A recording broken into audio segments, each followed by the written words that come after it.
Excuse the mess and the state I'm in and the lighting and everything.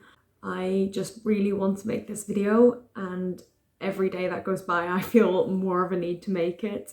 And I'm currently basically home alone. I think my brother's in, but he's downstairs, so it's okay. And I'm just gonna make it and let my feelings out. This is a lot more dramatic for me than it is for anyone watching this, and I know that. And I know that I can feel things quite strongly at times, and that it can sometimes just hit me out of nowhere. And this is one of those occasions. I'm gonna tell you that it's been a week since I arrived in Australia, because I think that's very important for context. So I've been here just over a week, actually, a week and a day. And I want to say it's been quite confrontational in a way. For context, I used to live in Australia, and I left, I think, about 4 years ago.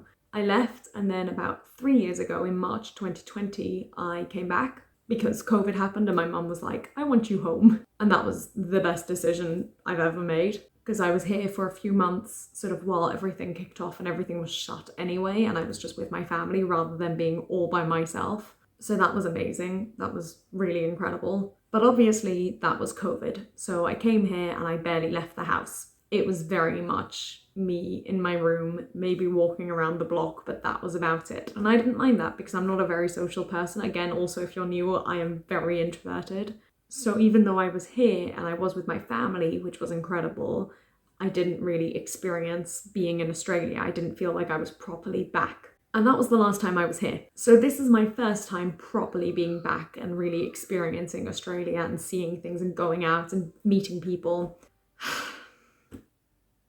And it's made me realise that I have a really bad habit of hoping that places...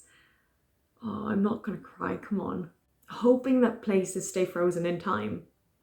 And actually, literally, while I was at the airport on the way over, I thought to myself, I was like, maybe it's not Holland that I always missed. Again, for context, I used to live in Holland many, many years ago, and then we left and I always missed Holland and wanted to go back, and that's why I left Australia. And I kind of had this moment of like, maybe it wasn't Holland the country, maybe it was just everything it represented. Like my childhood and my family and everything was in that one place.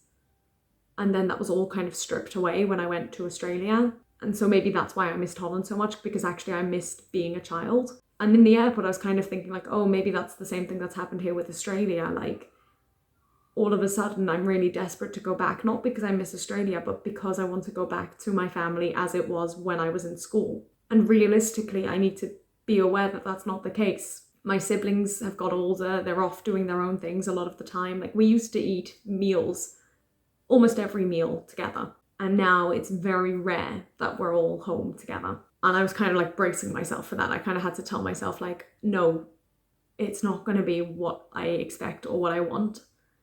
And that was also one of the reasons why it was so important for me to go back now. I think I've mentioned in a different video that I had 3 job opportunities at the start of this year, and I could have accepted any of them.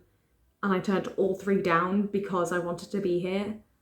Because I know in my heart that the next time I come, my brother will probably have moved out. My sister will probably have finished school. Like, so much is going to change. And I know that I'm not ready to accept that. I'm not ready for our family to grow up, which is ridiculous because I've left the house. Like, I just kind of expect that everything's going to stay as it was when I leave and I'm the only one who changes, but that's not the case and that's not what happens. It's definitely getting darker and this video is going to be very long. And the other day, a few days ago now, we went to see the school musical. My school does a musical every year. I think I made videos while I was in the musical a couple of times. And I was in the musical every year since I sort of joined the school. And I was unbelievably lucky because our school really did the musical. It wasn't like a side thing, like it was huge and like full scale, like really big. And I was a part of it for many years and it was sort of the best place for me. I know you hear lots of dramatic stories about people being like, oh, that's where I found my home, but it's true. For me, that was my comfortable place. That was where I made my friends. That was where I was happiest. And the year after I graduated, they did Wicked and I was so mad because A, I was away so I couldn't even see it, but B, it was the year after I graduated so I couldn't be in it. But anyway, that aside, I've not seen the School Musical since I left. So actually, I've never seen the musical since I was in it. And also, I used to know everyone. Like, even in my last year of school, I really got to know, like, even the youngest year levels that were in the musical, because that was just who I was as a person. Because I know how included I felt in the musical, so I wanted everyone else to experience that as well. And we went to see it, and I didn't know anyone. Well, maybe one or two people, but like, everyone I'd known had left school, basically. Or had grown up so much that I didn't even recognize them. Because if you think about it, like, the 12-year-olds were little kids, and now they're like 18-year-olds, and it's weird, and it's just really confrontational to me. So that was already really hard. Just seeing sort of how much had changed. And also being back at my school, being back in the theatre, after having been away from it for so long, like, I would go back in a heartbeat. If someone offered me the chance to go back and do it all again, I absolutely would. I loved school, and I especially loved sort of the performing arts side of it all. And then today I met up with two friends who I also haven't seen in many years, and they were sort of informing me a little bit about the people we went to school with. I haven't really kept in touch with most of them. I've kind of, I follow a few of them on social media, but not many at all. And there's like 2 or 3 that I actually have been speaking to on a regular basis. So there was a lot of information I missed out on. And again, this comes back to the thing of, no, in my head, everything's frozen in time here. I found out that I think 3 people are engaged and 2 people are married in my year, which is weird. Very, very weird. Because it's just not something... Like, people do start talking about marriage and kids around this age. I have noticed that. But the fact that, let's call it 5 of them are married almost, is very strange. And I think the strangest is 2 of them are actually a couple from the year. And I was very involved with them sort of dating, I guess. And I was friendly with both of them. And I remember when they broke apart and they got back together and blah, blah, blah. And I remember being like, oh, it's nice that they're together, but like, it's not gonna last. And apparently they're getting married in the next few weeks. And I'm I just don't know what to do with that information. It just feels so weird, because in my head I'm like, no, we're kids. And I suppose all this is just for me to get this off my chest. Like, it's been a lot to face and not really have an outlet for either. Like, I've barely spoken to my parents about it, and I'm sure I will. I'm sure it'll come up a lot. But I just hate facing the fact that I have to grow up and that people grow up. It's something I've always struggled with. And I always think I get better at, like, dealing with it, I suppose, and, facing the fact that we change and people grow and that's okay. But then I'm faced with something like this and it's like, oh gosh, that's something. And I shouldn't be getting so emotional about it because it doesn't actually affect my life whatsoever. But I think it's a bit like when people say when they turn like 30 or 50 or whatever, a big number, and they're like, wow, that's happened suddenly. This is sort of my equivalent to that. It's like, we are adults now, and people my age are moving out and getting married and potentially having kids. And I suppose I've always known that there comes a time when, like, kids separate from their parents. And I guess for me that was a few years ago when I left. But in my head, I've never left. Like, I'm always gonna be my parents' daughter and part of this family. And that's always gonna be the case, definitely. But like, the next time I come here, like I said, we won't be living as a family. And I haven't been living as part of the family. And that sucks. I don't like that at all. I've mentioned it before. Family means a lot to me, especially like my immediate family, but also extended.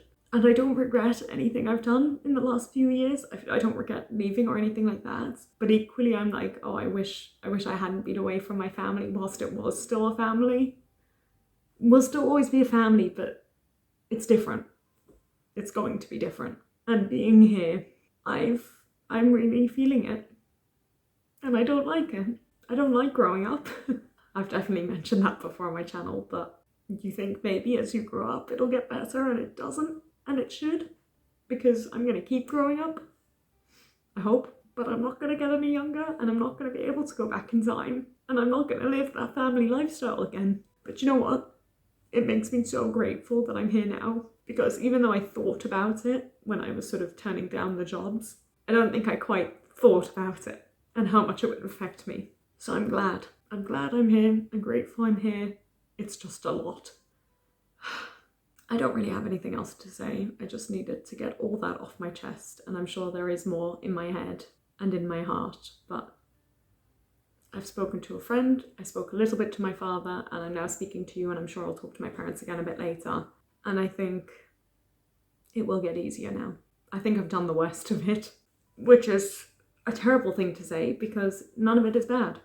People are getting married, that should be happy. It's just weird, and you don't know how to process it. I don't know how to capture it because I want to capture it. And I know writing won't be enough, and even filming won't necessarily be enough. It's something, but the feeling I'm feeling is so unique. It's something so specific, and I feel like I want to remember that feeling. I want to sort of cling onto it a little bit because it feels like one of those points in your life. I don't know. I have this. This is a thing that happens to me often enough. Well, not super often, but occasionally.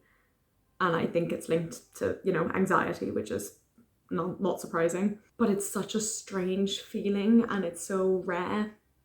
And it only happens when like big things happen to me, or at least things that feel big. It's not big, of course it's not, but it feels big. And so like the way I process it is to kind of feel this like weird feeling. And I guess I just wanted to try and document it so I can feel the feeling, have the feeling on camera, and then forget about the feeling and move on. I'm gonna end the video here. Thanks for listening if you stuck around. I'm very impressed. I told myself I wasn't going to film more videos. I'm really trying to cut down on like everything because I just don't need any more. But I felt the need to make this one.